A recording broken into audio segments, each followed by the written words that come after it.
Where your treasure is, there will your heart be also. God has given us unlimited treasures in His Word. Every time we open it, we can discover a new treasure or admire an old one. What will we find today? Let's dig in. Here's Carla Early with Treasure Hunt in the Word.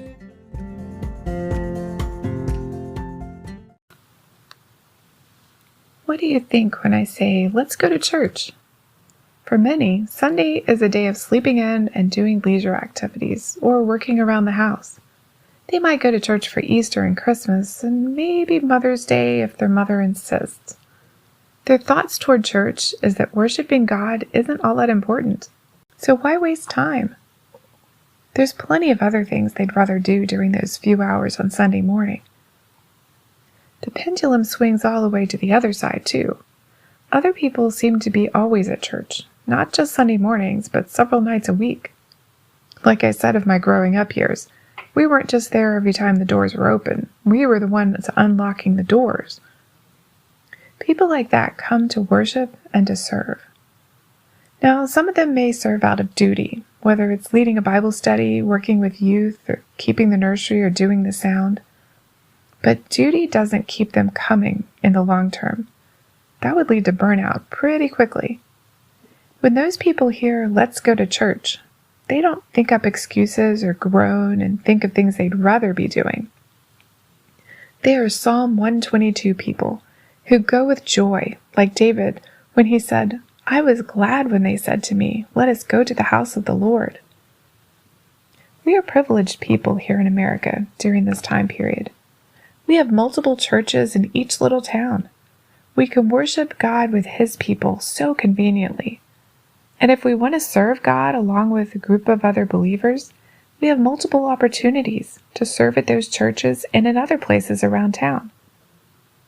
Back in Bible days, people had to travel, sometimes pretty far, to go to the temple to worship God. And the average person didn't have an opportunity to serve there. Only the Levites did. My church started a new ministry called the Connect Team. It involves greeting people at church as they come in and making them feel welcome and comfortable, helping them find where they need to go and get connected to other people in the church, like a small group.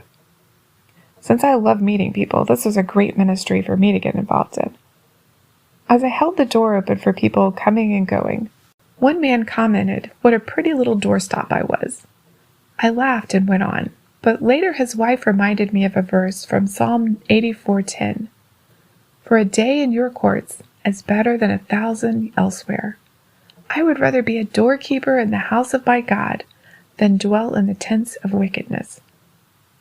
That psalm was for the Korahites, and that was their job at the temple, doorkeepers. It was the lowest position. They weren't the ones entering the Holy of Holies or putting the sacrifices on the altar. The psalmist is saying it's better to have the lowest job in the house of God, in my case being a doorstop, than having the highest, most respected position among the godless. In God's economy, a person opening doors in His name, in His house, is more blessed, more important than a king of a godless country or a CEO of a corrupt company. Because that person who is serving Him is His, doing something small but never insignificant for His name and for His glory. In fact, Jesus said, whoever gives you a cup of water to drink in my name will by no means lose his reward. Do you delight in going to church? Do you serve God there? Do you do your job, however small, with joy? You can contact us at treasurehuntintheword@gmail.com. We'd love to hear the treasures God has given you through His Word. You can listen to other episodes at our website, which you can find in the description below. Thanks for listening, and remember, where your treasure is, there will your heart be also.